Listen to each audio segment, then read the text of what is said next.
পীরজাদা মেহরাব সিদ্দিকী উপস্থিত হবেন। সংখ্যালঘু যুব ফেডারেশনের সাধারণ সম্পাদক তিনিও উপস্থিত হবেন।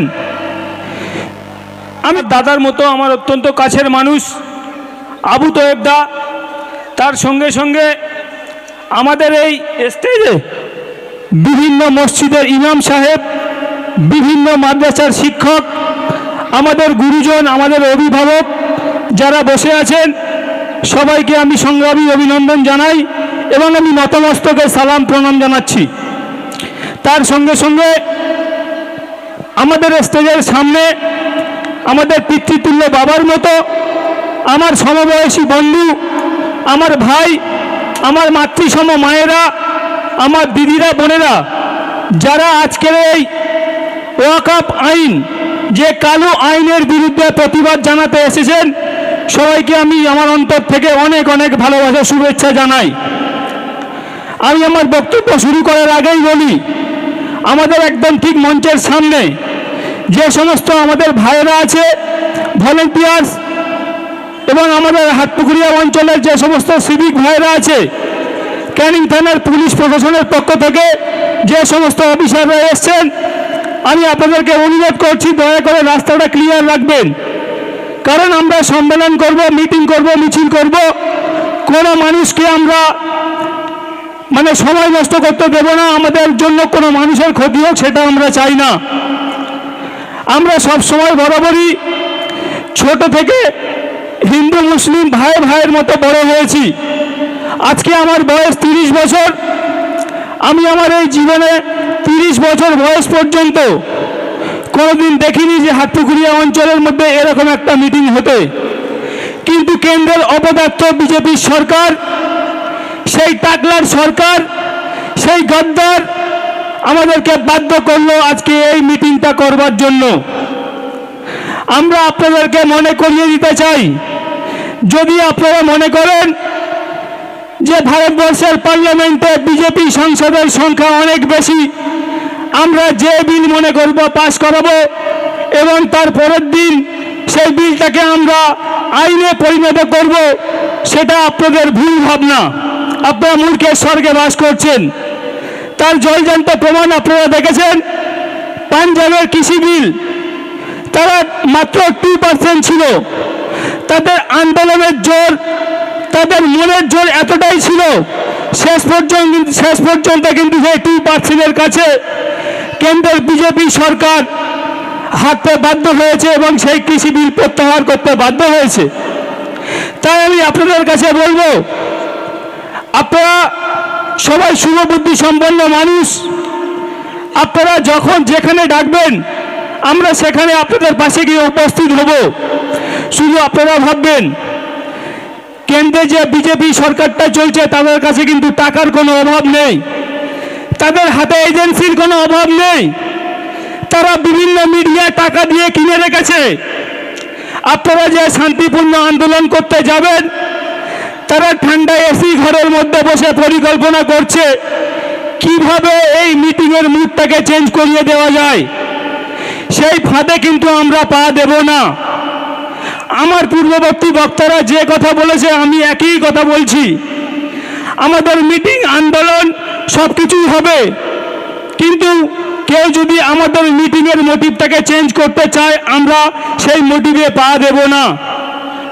আপনারা কিছুদিন আগেই দেখলেন, ফেসবুক সোশ্যাল সাইটের মাধ্যমে দেখতে পেয়েছেন মুর্শিদাবাদের শামশেরগঞ্জে কি অবস্থা হচ্ছে। সেখানে আজকে ইন্টারনেট পরিষেবা বন্ধ। কি কারণে আপনাদের মনে প্রশ্ন জাগে না?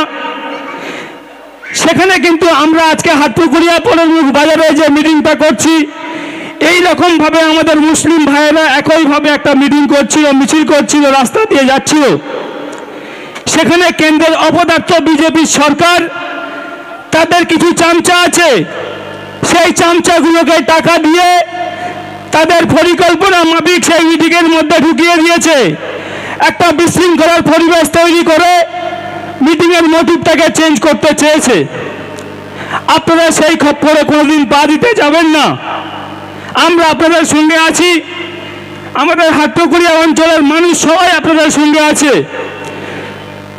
বিজেপি সরকার যখন যেটা মনে করছে তখন সেটা করছে। আপনারা সবাই জানেন 232টা ভোট লোকসভাতে ওয়াকফ বিলের বিরুদ্ধে পড়েছিল।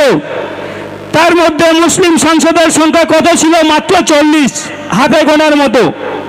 কিন্তু 192টা ভোট পড়েছিল যারা কিন্তু অমুসলিম সম্প্রদায়ের মানুষ, তারা কিন্তু এই ওয়াকফ বিলের বিরুদ্ধে ভোটটা দিয়েছিল। এটা আমাদের মাথায় রাখতে হবে।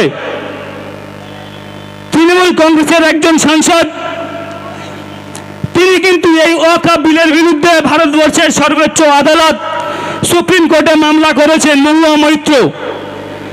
আগামী 16 তারিখে সেই মামলাটা সুপ্রিম কোর্টে উঠবে, তার হিয়ারিং আছে। ইতিমধ্যে আমাদের রাজ্য সরকারের মাননীয় মুখ্যমন্ত্রী সরকারের অবস্থান স্পষ্ট করে জানিয়ে দিয়েছে। ভারতবর্ষের কোন রাজ্যে কি হবে আমি বলতে চাই না, কিন্তু আমি যতদিন বেঁচে আছি আমার শরীরে এক বিন্দু পরিমাণ রক্ত থাকা পর্যন্ত ওয়াকফ বিল আমি আমার রাজ্যে কোনোদিন হতে দেব না। সুতরাং আমাদের পাশে সরকার আছে, রাজ্য সরকার আছে, আমাদের সঙ্গে পুলিশ প্রশাসন আছে। আজকে সকাল 11টার সময় আপনারা যারা ফেসবুক করেন, ইউটিউব করেন, অনেকেই দেখবেন সকাল 11টার সময় আমাদের ক্যানিং পশ্চিমের প্রিয় বিধায়ক পরেশরাম দাস ফেসবুকে একটা লাইভ করেছে। বর্তমান পশ্চিমবঙ্গের যে দিনের অবস্থা, যে দিনকাল যেভাবে কাটছে, একটা অস্বাস্থ্যকর পরিবেশ তৈরি হচ্ছে দিনের পর দিন। এই ব্যাপারটার উপরে তিনি বক্তব্য রেখেছেন। তিনি পরিষ্কারভাবে বলেছেন, তিনি লক্ষ্য রাখছেন ক্যানিং এর বুকে যদি হিন্দু মুসলিমদের মধ্যে সুরসুরি লাগিয়ে বা যদি কেউ দাঙ্গা লাগাবার চেষ্টা করে, আমরা তাকে চিহ্নিত করে কিন্তু পুলিশ প্রশাসনের হাতে তুলে দিতে বাধ্য হব, এবং আমরা তাকে কি ব্যবস্থা নেওয়া যায় সেটা দল থেকে ভাববো। সুতরাং আপনাদেরকে ভাবতে হবে, কোন রকম ভাবে আবেগপ্রবণ হয়ে কোনো কাজ আমরা করব না। 20 তারিখে যে ব্রিগেড আছে, ব্রিগেড সমাবেশে আমরা হাটপুকুরিয়া অঞ্চল থেকে কাঁধে কাঁধ মিলিয়ে ভাই ভাইয়ের মতো, বন্ধুর মতো হাতে হাত রেখে আমরা যাব ব্রিগেডে। আমরা 26 তারিখে যে অল ইন্ডিয়া মুসলিম পার্সোনাল ল বোর্ড যে মিটিং ডেকেছে, আমরা সেই মিটিংটাকে কিভাবে সাকসেসফুল করা যায় সেই চিন্তাভাবনা আমাদের মধ্যে অবশ্যই থাকবে। কিন্তু কোনো রকমভাবে আবেগপ্রবণ হয়ে কোনো রকম সমস্যা তৈরি করা যাবে না। বিজেপি যে কাজটা করতে চাইছে ঠান্ডা মাথায়, বিজেপির ফাঁদা পাদে কিন্তু আমরা পা কোনো রকমভাবে দেব না। এটা অন্তত আমাদের প্রতিজ্ঞাবদ্ধ হতে হবে। আমাদের আন্দোলন আজকে পোলের মুখে মিটিং করলাম, কালকে দাঁড়িয়া বাজারে করবো, পরের দিন ধসাই করব, এরকম করলে তো হবে না। এই আন্দোলনটা কিন্তু দীর্ঘমেয়াদী আন্দোলন করতে হবে। যতদিন পর্যন্ত ওই অপদার্থ বিজেপি সরকারের টাকলা অমিত শাহ আর অপদার্থ প্রধানমন্ত্রী নরেন্দ্র দামোদর দাস মোদির চাওয়ালা এই কালা আইন যতক্ষণ না প্রত্যাহার করছে, আমাদের এই আন্দোলন জারি রাখতে হবে। সুতরাং এই আন্দোলনটা একদিনের দুদিনের আন্দোলন নয়, আন্দোলনটা দীর্ঘমেয়াদী করে তুলতে হবে আমাদের। সেই মতো করে আমাদের মুসলিম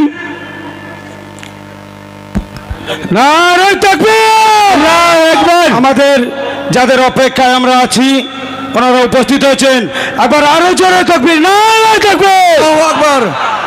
জল দাও না। যে কথা বলছিলাম,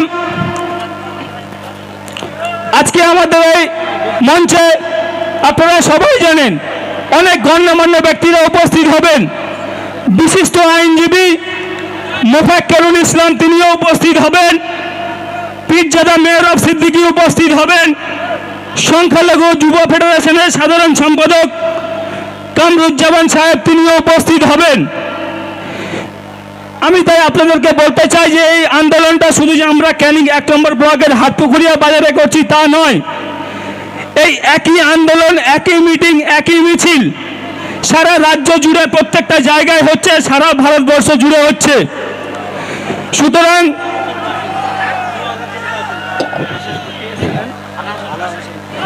সুতরাং আপনারা এই আন্দোলনটা যাতে সাকসেসফুল করা যায় ঠান্ডা মাথায় সেদিকে লক্ষ্য রাখতে হবে। কোনো রকম বিজেপির ফাঁদা পাদে পা আমরা দেব না, এইটুকু বলে আপনাদের সবাইকে আমি অন্তর থেকে অনেক অনেক ভালোবাসা শুভেচ্ছা জানিয়ে আমি আমার সংক্ষিপ্ত নিবেদন আমি এখানে শেষ করছি। ধন্যবাদ, সবাইকে ভালো রাখবেন।